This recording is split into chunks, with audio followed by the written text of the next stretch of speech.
শর্মিষ্ঠা বলছি। সবাই কেমন আছেন?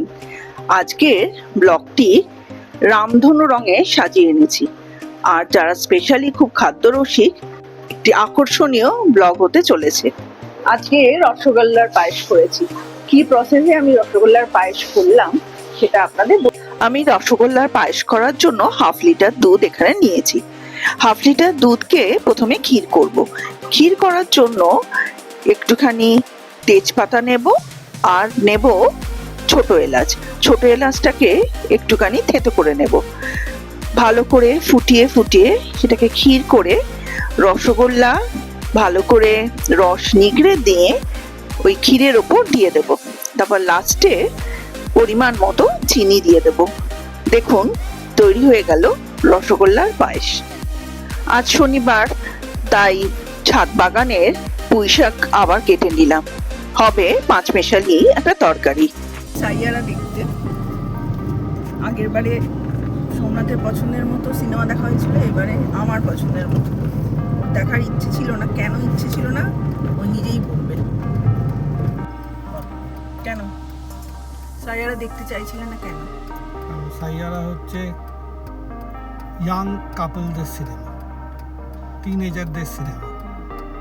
আমি একজন বৃদ্ধ মানুষ, কেউ বলবে না তো বৃদ্ধ, সুতরাং আমার জন্য সে তো বাইরে মেকআপ করা আছে। প্রেমের আবার কোনো বয়স হয় নাকি? 80 বছরের লোকের প্রেমে পড়ে, তা হতে পারে, সেটা হতেই পারে। আমি তো দেখতে যাচ্ছি কেন এত কান্নাকাটি করছে ইয়াং।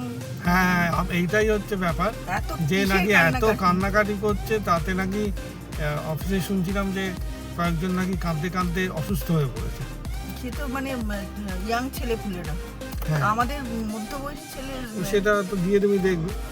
তবে হলের রেসপন্স যে খুব একটা ভালো তা নয়। তার একটা কারণ হতে পারে যে আজকাল বিভিন্ন সিনেমা হাউসের সঙ্গে ওটিটি প্ল্যাটফর্মেও রিলিজ করে, আর এখন সবই স্মার্ট টিভি, তাই জন্য ফোনের থ্রু দিয়ে লোকে বড় স্ক্রিনেও দেখে নিতে পারছে।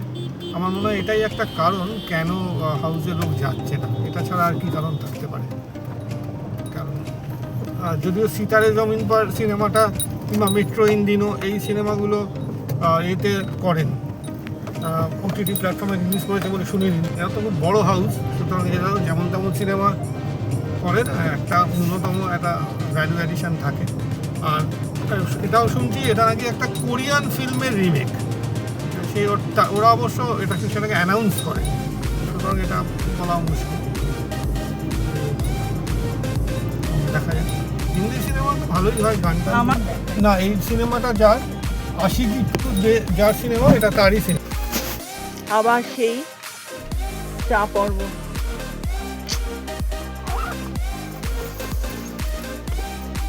চায়ের নেশা কি মারাত্মক নেশা।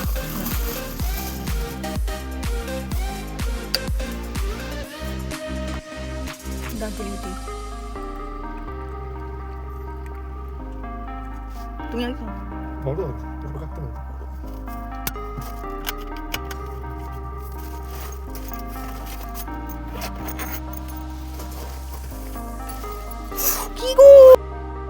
দেখলেন গরম চাটা কিরকম গায়ে ফেলে দিল?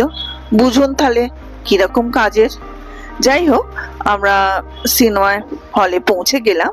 সিনেমা হলে ঢুকতেই দেখলাম মিলেনিয়াম পার্কে 10 আগস্ট ইলিশ পার্বণ একটা অনুষ্ঠান হচ্ছে, যেটি জেটি নাম্বার 2-তে অনুষ্ঠিত হবে।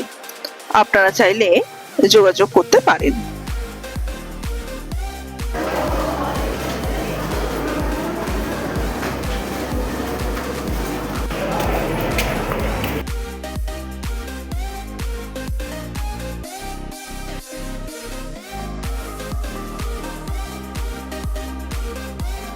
আমরা সিনেমা হলে ঢুকে দুজনে মিলে একটা জিনিস লক্ষ্য করতে শুরু করলাম, যে আগের শোতে যারা সিনেমা দেখেছেন তারা বেরোনোর সময় সত্যি কি চোখে জল নিয়ে বেরোচ্ছেন।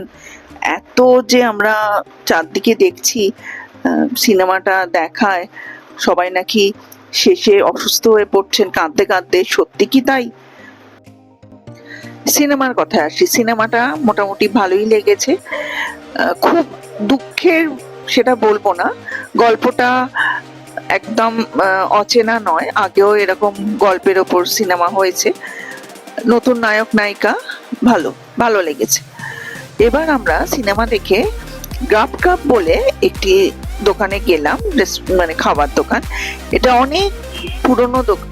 এই দোকানে স্পেশালিটি হলো একাধারে আপনি মকটেল, আইসক্রিম, কাবাব, চাইনিজ, সব রকমের মোমো, সব রকমের খাওয়া পাবেন এবং তা পকেট ফ্রেন্ডলি এবং টেস্টও বেশ ভালো।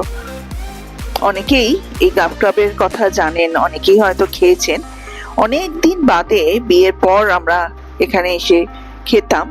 বিয়ের তো অনেকগুলো বছর কেটে গেছে, এখানে আসা হয়নি, অনেক দিন বাদেই এখানে আবার এলাম। এখন একটি অন্যরকম ভাবে সাজানো হয়েছে। আমরা যখন বিয়ের পর আসতাম এখানে এসি পর্যন্ত ছিল না, কিন্তু খাবার দাবারের মান ছিল বেশ ভালো। আজ দেখি বহু বছর পরে আমাদের এই সেই অভিজ্ঞতা একই থাকে কিনা। এবার আপনাদের মেনু কার্ডগুলোর সাথে পরিচয় করিয়ে দিই। দু ধরনের মেনু কার্ড এখানে পাবেন, একটা হচ্ছে মকটেল আইসক্রিমের, আর একটা হচ্ছে সব ধরনের যা যা এখানে মেনু আছে, সিজলার থেকে শুরু করে কম্বো সবকিছুই আর একটা মেনু কার্ডে, মানে দুটো মেনু কার্ডে।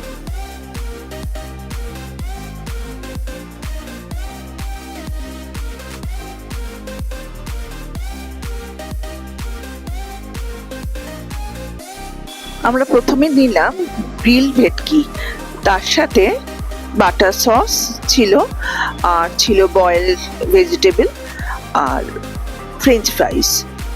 খেতে বেশ ভালো ছিল।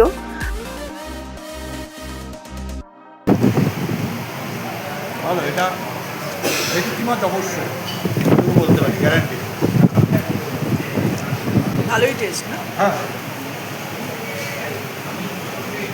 বহু পুরোনো দিনের একটা রেস্টুরেন্ট, তো এদের খাবারের একটা বেশি মিনিমাম স্ট্যান্ডার্ড আছে। এই মকটেলটা নিয়েছিলাম, নাম হচ্ছে সানসেট। বেশ নতুন ধরনের, ভালো খেতে ছিল। ভালো ভালো করে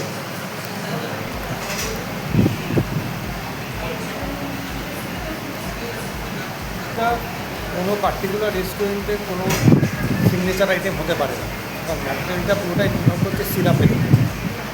এবার নির্ভর করছে সেটা হচ্ছে সিরাপটা যে প্রপোর্শনে দেওয়া হয়েছে সেইটা ঠিকঠাক দেওয়া হচ্ছে। আদারওয়াইজ যে কোনো রেস্টুরেন্টই একই ধরনের সিরাপ ইউজ করে, এটা হতেই হবে। তারপর নিলাম মোমো। মোমোটা সত্যিই অসাধারণ ছিল, আর দামটাও বেশ রিজনেবল, 119 টাকা মাত্র। সবার অনেক ভালোবাসা পেয়েছিল সুনামি। সুনামির কথা নিশ্চয়ই আপনাদের সবার মনে আছে। আজকের 27 তারিখ ওর জন্মদিন। সবাই ওকে আশীর্বাদ করবেন, সুস্থ সুন্দর মানুষের মতো মানুষ হয়ে যাতে গড়ে উঠতে পারে। আজ তাহলে আসি, আবার আসবো নতুন একটি ভিডিও নিয়ে। ভালো থাকবেন, সুস্থ থাকবেন, খুশিতে থাকবেন। নমস্কার।